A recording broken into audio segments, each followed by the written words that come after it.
अच्छा, हो रही है रिकॉर्ड। बेटा, मैं आपसे जो मैंने आपका टेस्ट लेना है, कब लेना है भला?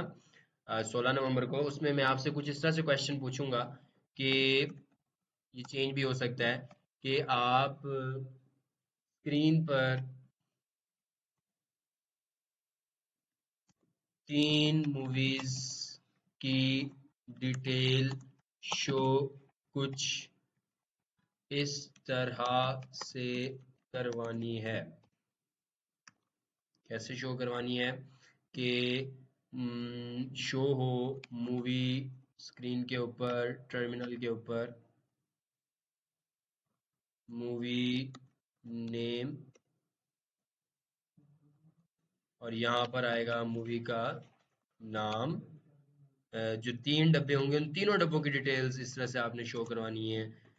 फिर आपने मूवी एक्टर्स, मूवी एक्टर्स के जो, मतलब मूवी में जितने भी एक्टर्स काम, जिन जिन एक्टर्स ने काम किया है उनके नाम सारे के सारे आ जाएं। और फाइनली आपने दिखा देना है कि मूवी की ड्यूरेशन। तो अब मैं आपको ये एज एन एग्जांपल ये बता रहा हूँ कि इस तरह का मैं क्वेश्चन दूंगा आपको, और ये मैं अब आपको क्वेश्चन रिजॉल्व भी कर कर दिखा रहा हूँ, ताकि आप ये ना कहोगे सर जी हमें तो पता ही नहीं था कि भाई ये करते कैसे हैं। तो बेटा, यहाँ तक कहानी आप लोग बताओगे, यहाँ तक आप कहानी बताओगे बेसिकली। तो इसको हम कर देते हैं सर दस कमेंट, ताकि हमारे प्रोग्राम के अंदर एरर ना आए। ये अब मैं आपको बकाया तौर पर इसको इम्प्लीमेंट कर कर दिखा रहा हूँ। ये यहाँ पर इतनी अड़ रही है तो वीडियो के अंदर कितनी अड़ेगी? वैसे लेकिन वैसे ठीक रिकॉर्ड होगी।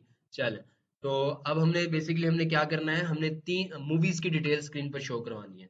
तो जाहिर सी बात है, मूवीज की डिटेल्स अगर स्क्रीन पर शो करवानी है तो मूवीज के डब्बे हमें बनाने पड़ेंगे। और मूवीज के अगर हमें डब्बे बनाने हैं तो फिर मूवी की हमारी खुद की डेटा टाइप होनी चाहिए, यानी खुद की क्लास होनी चाहिए।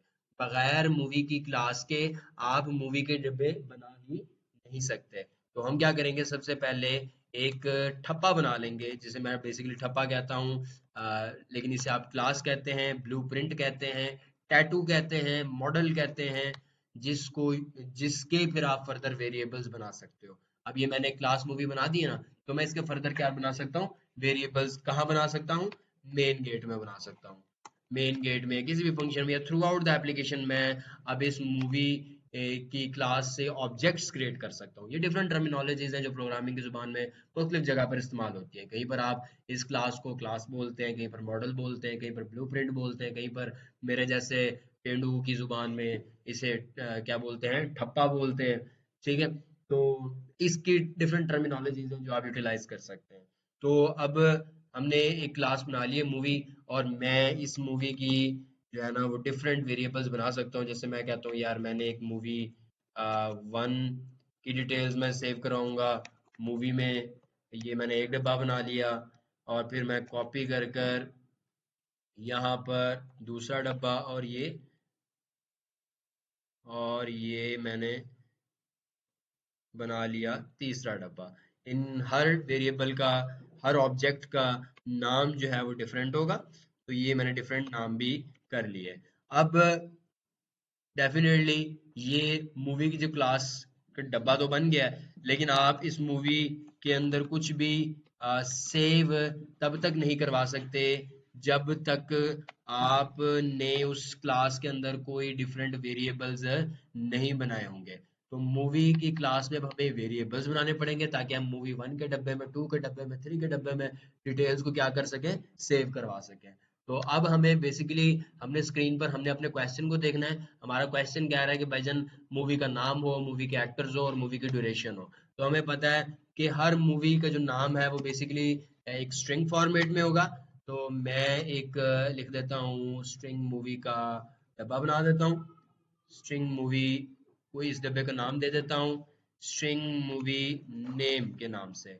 ठीक है, फिर मैं एक और डब्बा बना देता हूँ स्ट्रिंग मूवी एक्टर्स। ठीक है, अब चूंकि एक्टर्स हैं, ये एक एक्टर नहीं है, मल्टीपल एक्टर्स हैं। तो आपको पता है जब हमने एक डब्बे में बहुत सारे स्ट्रिंग सेव करवानी हो तो हम उस डब्बे को क्या बना देते हैं, लिस्ट बना देते हैं। तो इसलिए मैंने